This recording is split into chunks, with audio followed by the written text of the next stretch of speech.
ही पालक घेतली, हे ना लसूण अद्रक मिरचीचा ठेचा घेतला आहे आणि याच्यामध्ये अद्रक आहे, लसूण आहे, मिरची आहे, जिरं आहे, हे सर्वची पेस्ट करून घेतली आहे, कांदा घेतला आहे आणि बेसन पीठ घेतलं आहे अर्धा. आता मी याच्यामध्ये कांदा टाकते.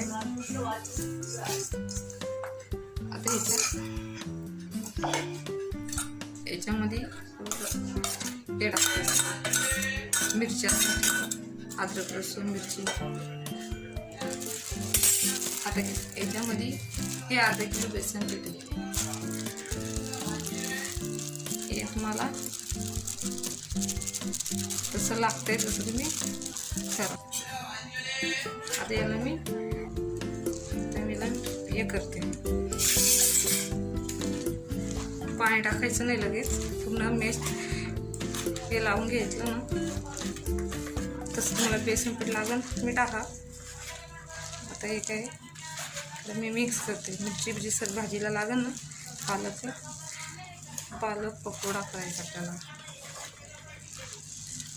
कसं वाटतं पीठ कमी पडतं थोडं टाकते मी.